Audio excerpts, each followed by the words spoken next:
Vou falar de umas paradas mais fora da música, não? Topa? Fiquei sabendo que você passou por igreja evangélica já. Já sou batizada. É. Sou batizado na Quadrangular. Quadrangular. Na cidade que eu te falei que eu morei no Vale do Paraíba, uma das 2 igrejas que eu frequentei lá foi a Quadrangular. Que lá também não tinha muita opção. Era 4 igrejas. Era Batista, Quadrangular e 2 Assembleias. Sim. Aí eu fui pra Assembleia do Madureira por causa dos meus pais, mas aí chegou uma hora que eu falei, não sou eu aqui, mano. Entendi. Aí achei a Quadrangular legalzinho, falei, pô, fiquei lá. Fui pra algumas outras cidades por causa da Quadrangular, Cruzeiro, a gente conheceu aí o Quadrangular de Cruzeiro e tal. E isso foi em qual época da sua vida? Acho que eu tinha Quadrangular tinha uns 14, 15, por aí. Aí você tava falando naquela hora lá, não, tal época da rebeldia, rock... A igreja teve alguma relação com rebeldia? Teve algum start ou não? Teve um pouco. Foi quando, tipo, ao mesmo tempo me descobriram na música e na noite, né? Que a gente sabe que a noite não é um negócio fácil. Não é fácil e é muito convidativo pra muita coisa ruim, né? Ainda mais pra uma criança que tem, né, 14, 15 anos. Então eu fui pra igreja, né? Minha mãe já era evangélica, né? Aí minha mãe começou a me arrastar, eu fui, batizei e tal, foi uma fase muito legal. Foi onde também eu comecei a descobrir o lance da Black Music, né? Porque os cantores da igreja que a gente frequentava cantava demais, os dois. E eu falava, mano, eu quero cantar igual o Maclison, quero cantar igual a Renata. Eu falava, caramba, canta demais. Aí eu comecei a ouvir a Aline Barros, ouvia a Cassiane, ouvia pra caramba essas coisas, entendeu? Aí a parte musical... E cantava na igreja, ou não? Não cheguei a cantar. Ah, tá. Não. Mas durou pouco tempo, fiquei, sei lá, um ano e pouco no máximo na igreja, assim. Bem, você era bem nova, né? Bem na novinha. verdade, foi a idade que eu comecei a frequentar a igreja também, né? E aí, acho que junta você ser novo num ambiente com você estar numa fase que você ainda não... Você tá entendendo a vida. Você tá naquela fase que você acha que sabe de tudo, mas ao mesmo tempo você tá naquela crise de, pô, eu não sei. Verdade. Não, eu sei. Aí você quebra a cara e tal. E você tem alguma situação assim, depois que você saiu, você, tipo, saiu da igreja, não olhou pra trás e já era? Ou ficou alguma coisa? Você guarda algum bom ensinamento, algo que você tenha absorvido de lá? Como é que é essa relação? Depois que eu passei pela igreja evangélica, eu estudei um tempo na Testemunho de Jeová. Ah, é? É. Que doideira. Estudei. Eu ia batizar também. Mas eu larguei mão também. Ah, lá eles batizam, lá é o batismo deles, né? É, batizar também. E assim, eu sou uma pessoa que eu sou muito... Eu tenho que ver pra crer. Eu tenho que entender o porquê daquilo. Se a pessoa, pô, tu não pode tomar isso aqui, tá? Tu me fala por que eu não posso tomar isso aqui. E às vezes na igreja evangélica, por onde eu passei, eu não tinha algumas respostas que pra mim era necessário. Entendeu? Eu precisava saber o porquê que aquilo estava escrito e o que... Jesus, Deus, né? O Pai, Jeová, deixou pra gente um manual. Tá tudo escrito ali o que você tem que fazer, o que você não pode fazer. E não é uma filosofia exata. Cada religião interpreta de uma forma. Sim. A mesma coisa. Aí, tipo, por onde eu passei, até eu encontrar o lance do Testemunho de Jeová, muitas respostas eu não tive. Por isso que eu fui me afastando. Lá eu encontrei muitas respostas do que me incomodava, sabe? E eu guardo muitos ensinamentos, com certeza. Tipo, a gente tá aqui só de passagem mesmo. Ah, mas a sua relação com a fé, ela vamos dizer assim, ela existe? Ou você, tipo, fala assim, que cidade, não creio em mais nada, não? Já não, creio. Porque no final das contas, isso que... eu suspeito pra falar, porque, como eu te falei, eu comecei a frequentar a igreja evangélica com 14 anos. Vai fazer 24 anos isso. Então, eu cresci, virei um jovem, virei adulto, aí você vai entendendo. E você percebe que dentro nesse universo crentez, vamos dizer assim, né? Uhum. Porque uma coisa é a Bíblia, outra coisa é o universo crentez. Sim. Por que que é diferente? Porque a Bíblia é uma só que as interpretações diversas, elas acabam...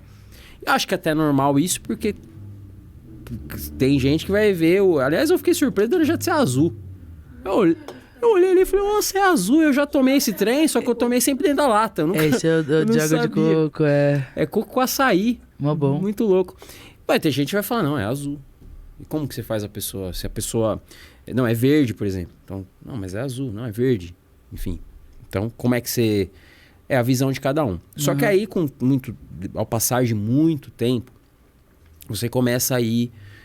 Tá, a gente aprende uma coisa para a vida, que é contextualizar. Que é o que eu estava explicando aqui. Ó, nós estamos falando isso aqui, mas é o contexto que a gente está querendo frisar. Não é o personagem, o nome. Exatamente. É a situação que está envolvida nisso. Exatamente. Aí você vai amadurecendo, você percebe que por que a Bíblia não é assim também? Por que eu tenho que ser literal em coisas que não são? Até porque foi escrito numa outra época, numa outra cultura. Você precisa primeiro entender o que eles estavam querendo dizer dentro daquele contexto, para daí você trazer pro seu o que cabe trazer, que nem tudo cabe. Verdade. O cara fala lá, ó, não... A mulher que tá lá nos dias dela lá, ela fica afastada porque ela não pode sabe, ter contato com as outras pessoas, ela fica lá como... Pô, isso não existe hoje em dia. Isso era uma cultura da época que não faz sentido nenhum hoje. Verdade. Agora Jesus fala assim, mano, amar o próximo como a ti mesmo, cuida das viúvas, dos órfãos. Isso é um princípio que você não precisa nem acreditar em Jesus como filho de Deus para saber que isso, se você não seguir isso aí, você tá na roça. Com certeza. Então, eu acho que é esse o grande ponto que causa, às vezes, muita divergência, que às vezes não fazem as pessoas não ficarem... Não se firmarem, às vezes não encontrar certas respostas, porque nem todo mundo, às vezes, consegue interpretar desse jeito mais contextual. E aí inventam um monte de coisa em cima, e aí fica uma bagunça danada. Sabe o que assim...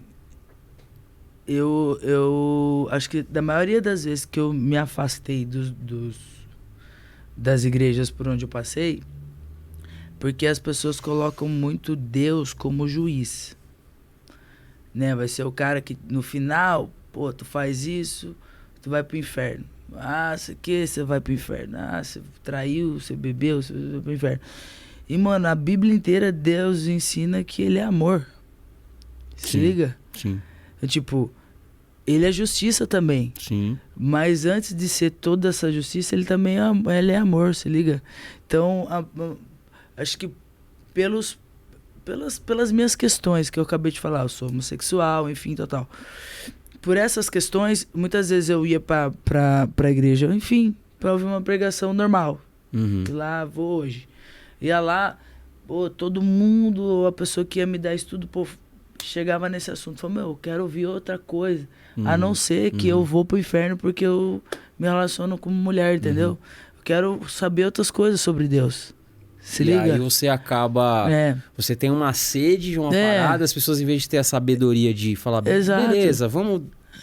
Depois...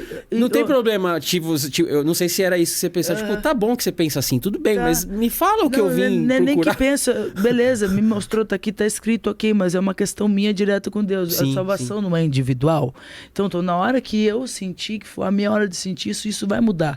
Não vai adiantar você, outro ser humano, igual a mim, ficar me repetindo que eu tenho que fazer, eu tenho que sentir. E aí você ia lá pra matar uma sede, saía com sede. Você se sente pressionado a fazer alguma coisa, você não faz porque você sentiu. Se liga? Acho que tá aí a diferença. Tipo, você sentiu a presença do Espírito Santo, a presença de Deus, puta, agora eu não vou mais fumar, porque eu não tô mais com vontade de fumar, e não sente vontade de fumar mesmo, porque realmente você foi tocado. É diferente a pessoa, pô, você tem que parar de fumar. Pô, você tem que parar de fumar. Aí você fala, puta, você tá com cigarro aqui no bolso, pô, não posso fumar aqui, vou sair lá fora, vou fumar lá fora. Porque se eu fumar aqui, alguém vai encher meu saco, entendeu? Você tem que sentir. Na verdade, eu acho que tem muita gente que fuma, usando o exemplo. Eu conheço um monte de gente que fuma que fala assim, eu preciso parar com essa merda aqui. A pessoa tem a consciência, porque independente de Deus, existem outras questões que envolve, mas às vezes não é só, eu quero. enfim, tem muitos São detalhes. Às vezes as pessoas usam isso como um alívio de ansiedade. Tem toda uma situação. Eu costumo dizer muito o seguinte.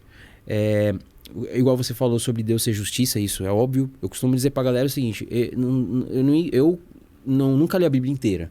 Eu não sou um mega conhecedor da Bíblia. Até porque ler a Bíblia inteira também não garante muita coisa, na minha visão, diante daquilo que eu te falei. Que se você interpretar literalmente certas coisas, você vai virar um lunático. E se você também só ficar jogando a seu favor tudo que te convém, por exemplo, Deus é justiça, tá? Mas é pra quem? O problema é que a gente sempre fala que Deus é justiça pro outro. Mas ele também é justiça pra mim. Total. E sabe qual é a diferença entre eu, você, minha esposa, o Marcelinho que tá escondido ali, mas tá ali?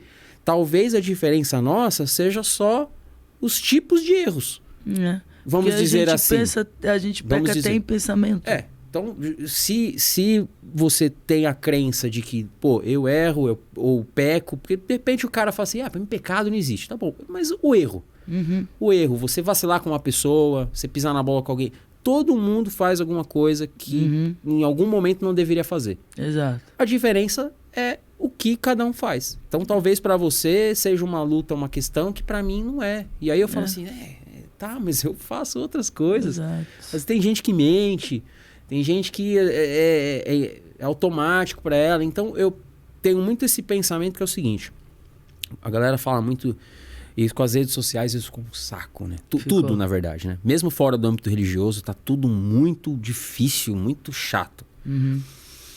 Porque todo mundo fala, todo mundo tem voz. O que sabe, o que não sabe, o que acha que sabe. E até o que sabe, às vezes, por achar que sabe demais, ele fala bosta também, mesmo sabendo. Verdade. Só que assim, se eu quero ter o direito... baseado na Bíblia, porque Paulo ele fala lá num certo trecho, olha, exortar uns aos outros, né? Conversa aí, chega junto, troca as ideias, vamos, né? Trazendo o português nosso, troca uma ideia com fulano que estiver pisando na bola, tal. Isso é bíblico, não tem como negar. Só que o que eu penso? Qual que é o contexto disso? Cara, se eu não tenho o feeling cristão de me relacionar com você, isso não é forçado, isso é automático. A gente cria uma amizade, cria um elo de confiança. E como que isso vai acontecer? Falando às vezes umas besteiras, se permitindo. Às vezes não vai rolar, às vezes não vai ter aquele vínculo a mais. Às vezes vai ter. E no meio desse processo que eu acredito que é muito cristão, amizades verdadeiras, independente... É que o crente, ele coloca tudo muito um rótulozão na frente, assim. Tem que ter um rótulo. Cara, vive a vida, mano. A gente tem que se preocupar, às vezes, em fazer menos e ser mais. Porque o Dani, até que estava aqui, ele fala muito isso. Aí, as coisas, elas são consequências de quem você procura ser. Sem necessidade de te formatar, de te colocar dentro de uma caixa que eu acho que é a caixa certa.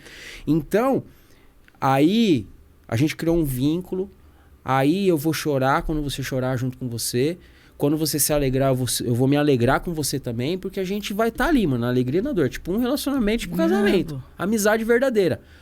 Aí você vai me ouvir se eu precisar falar uma parada pra você. Você vai ter essa confiança de me ouvir. Eu vou ter o teu respeito. Aí eu acho que cabe falar assim... Pô, mano, vamos falar sobre isso aqui, mano. Eu achei que... O que você acha disso? Mas também não é esse rolê assim de... Não, mas trocar uma ideia. E talvez isso tenha muito mais fruto no teu coração do que alguém que não tem compromisso nenhum com você, que não te conhece, que só quer cagar regra e que tá cheio de erro também. Exatamente. Então eu pensei isso esses dias, assim, se não veio de Deus, eu não sei de onde veio. Com certeza, eu falei, caramba, mano. Fica uma briguinha dentro do meio cristão, assim. Fica. Tem que julgar sim. Não, aí o outro lado fala, não, mas você só tem que amar. Aí fica, eu falei, tá, eu acho que tem que ter uma conversa. Eu vou fazer isso com meu filho. Eu faço isso, meu irmão é 14 anos mais novo que eu. Teve um dia que ele falou, mano, tal, aqui. Ele me deu uma exortada, vamos dizer assim, no termo crente. Mas, mano, a gente tem amizade além de ser irmão. O suficiente pra ele chegar pra mim, falar de um jeitinho. E eu aceitei super de boa. Só que ao mesmo tempo eu falei pra ele, mano, tô de boa, fica tranquilo, tá tudo bem. Eu entendo a sua preocupação, entendo o seu carinho, mas tô tranquilo, sei o que eu tô fazendo, fica de boa. Você entende? Então isso é uma dica pra você que provavelmente é cristão, tá me assistindo, porque tem muito cristão que me assiste. Bacana. Fica essa reflexão, gente, assim, pra... Não tem problema você querer fomentar só o Deus da justiça, mas tem que ser primeiro com a gente. E a gente tem que se relacionar primeiro. Exato. Mas sabe por que muita gente não faz isso, Luana? Porque dá trabalho. Você se relacionar com pessoas, você conhecer, você ser amigo, você chorar. A gente já tem muito problema pra ficar cuidando do problema dos outros, né? Tem uma parada que eu tava pensando outro dia também, eu penso pra caraca sobre isso. Quem é Deus, né? Deus é o quê? Deus é pai. Você é pai? Sim, tem um de 13 e um de 4. Eu tenho um moleque de 13 anos. Independente do que o meu filho faça, eu vou querer o pior pra ele. Independente. Ou eu vou chegar nele, eu vou pegar, vou falar, não tem filho, como, né? Pá, faz assim, faz assado. Você vai aconselhar, você vai mostrar como faz, você vai repreender. Mas você não vai falar, putz, você fez isso, não. Então, eu não sou mais seu pai. Assim, tipo, não sou mais seu assina pai. Aqui, você não é meu filho, não. Entendeu? Divórcio de filho. É muitas vezes isso que eu pego mausaço que esse lance da religiosidade coloca. De tipo, pô, tu é assim, então tá, então Deus não é seu pai, então você tá sozinho, dando-se você no mundo. Entendeu? E não é assim. Eu até tatuei uma frase aqui. A misericórdia triunfa sobre o juízo. Da misericórdia, independente do que eu faça, se eu me arrepender, a misericórdia de Deus triunfa sobre qualquer juízo de qualquer pessoa. Sim. Se liga? Sim, com certeza. Então é por aí que eu tento pensar quando eu penso em Deus, se liga. E no final das contas, em resumo, vai cuidar da sua vida, né? Como diz o outro lá que vai ser candidato a presidente. Cada um cuida da sua vida. vida. Meu, putz,